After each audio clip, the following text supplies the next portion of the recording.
लकड़ी और पत्तों से बनाई हुई झोपड़ी की दीवारों में जगह जगह पर छेद था और उस छेद से लगातार ठंड घुस रही थी। हवा इतनी चल रही थी कि कमजोर झोपड़ी भी हिल जा रही थी और उसके अंदर बैठी हुई शीतल और उसकी दोनों बेटियां भी ठंड से जूझने की कोशिश कर रही थी। माँ, बाहर से ठंडी हवा आ रही है। हाँ माँ, बहुत ठंड है, ठंड से हड्डियां भी जम जा रही हैं।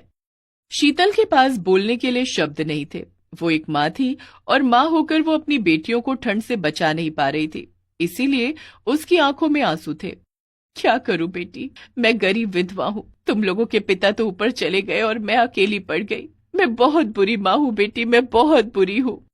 रोइए मत माँ, आप बहुत अच्छी हो। हाँ माँ, आप तो बेस्ट माँ हो, बस ये ठंड का मौसम बड़ा बदमाश है। हाँ, गर्मी के मौसम में झोपड़ी ठंडी रहती है, हमें कोई तकलीफ नहीं होती, लेकिन ठंड में बहुत तकलीफ होती है। मैं भगवान से रोज प्रार्थना करती हूँ बेटी, हे भगवान ये ठंड कम कर दो। ठंड में मेरी बेटियों को तकलीफ होती है लेकिन कुछ होता ही नहीं। ठंड तो अभी बढ़ने वाली है माँ, मैंने सुना है कि बर्फ का तूफान भी आने वाला है। तब क्या होगा माँ, हम तो बर्फ में दब जाएंगे और मर जाएंगे। ऐसी जिंदगी से तो मौत ही अच्छी है। तीनों माँ बेटी ऐसे ही बैठकर दुख बांटने लगी। दुख इतना था कि बांटने के बाद भी कम नहीं होता था। पूरी रात तीनों सो नहीं पाई। अगले दिन सुबह धूप निकली और तीनों काम पर निकल गए। तीनों एक कारखाने में मिट्टी के बर्तन बनाने का काम करते थे। मिट्टी का मटका, कटोरी ये सब बनाया करते थे। आज भी वही करने चले गए। मालिक ने कहा, क्या बात है, आज इतनी देर क्यों हो गई? कल पूरी रात ठंड की वजह से सो नहीं पाए मालिक। क्या बात कर रही हो? ठंड तो मेरे घर पर भी थी, मैं तो मजे से सोया।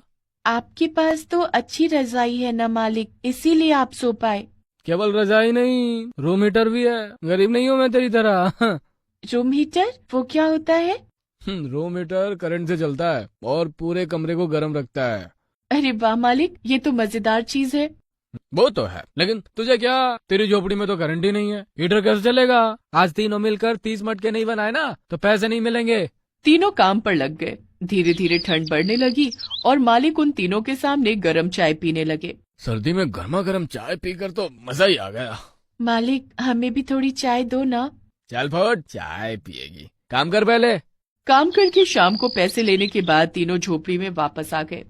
मीना ने अपनी माँ से कहा, माँ, हम मालिक के लिए मिट्टी का मटका बनाते हैं। मालिक उन मटकों को बेचकर पैसे कमाते हैं। हम खुद का मटका बनाकर क्यों नहीं बेचते? मटका बनाने के लिए अच्छी क्वालिटी की मिट्टी चाहिए। हमें मिट्टी कहाँ मिलेगी? और मालिक के कामों से फुर्सत मिले तब ना हम अपने लिए काम करेंगे। मालिक के घर में रूम हीटर है, सोचो मालिक को कितना मजा आता होगा। हे भगवान, हमें भी रूम हीटर दे दो, हम भी तो देखें अमीरों को गर्म कमरे में सोने में कैसा लगता है। ऐसी बातें करते हुए खाना खाकर तीनों सो गए। रात को मीना ने एक सपना देखा। उसने देखा कि स्वयं भगवान झोपड़ी के अंदर आए हुए हैं और वो मीना से कह रहे हैं, मीना, मुझे तुम्हारी पीड़ा के बारे में पता है, लेकिन जो खुद की मदद करते हैं मैं सिर्फ उसकी मदद करता हूँ। तुम लोगों को भी खुद के लिए काम करना होगा। लेकिन हम क्या करेंगे भगवान? तुम्हें जो करना आता है वही करोगे। मिट्टी का मटका बनाओ और फिर मैं तुम लोगों की मदद करूंगा। मीना की नींद टूट गई। बीच रात को उसने अपनी बहन और माँ को नींद से जगाया और सपने के बारे में कहा। माँ, मुझे लगता है कि ये स्वयं भगवान का इशारा है, हमें मटका बनाना ही होगा। ये सिर्फ सपना है बेटी, और एक मटका बनाकर भी हम क्या ही उखाड़ लेंगे। बेचने के लिए भी दिन में 30-40 मटके तो बनाने ही होंगे।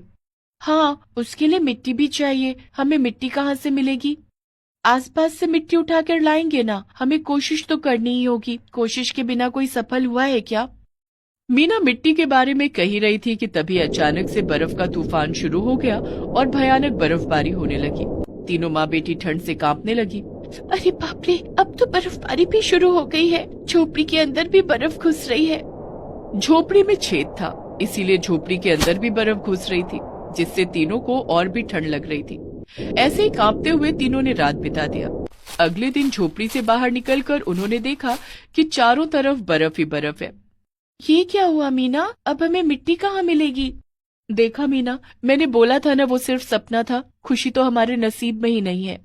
नहीं माँ, हार मान लेने से कुछ नहीं होगा। वो कहते हैं ना, कोशिश करने वालों की कभी हार नहीं होती। मैं तो मिट्टी ढूंढ कर रहूंगी। मीना, हमारे पास टाइम नहीं है। बर्फ गिरने की वजह से झोपड़ी जगह जगह से टूट गई है, उसे ठीक करना होगा। उसके लिए हमें ज्यादा पैसे भी चाहिए। हाँ मीना, हमें काम पर जाना चाहिए और आज ज्यादा से ज्यादा काम करना चाहिए। माँ, आप टीना को लेकर काम पर जाइए, मैं बाद में आती हूँ। उधर शीतल और टीना काम पर गई।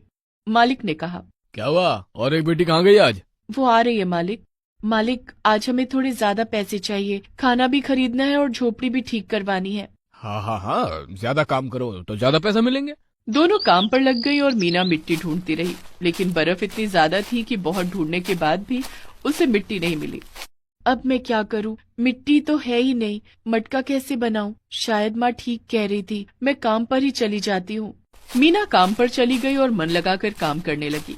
तीनों ने मिलकर 50 मटके बना लिए। चल बेटी, अब घर चलते हैं।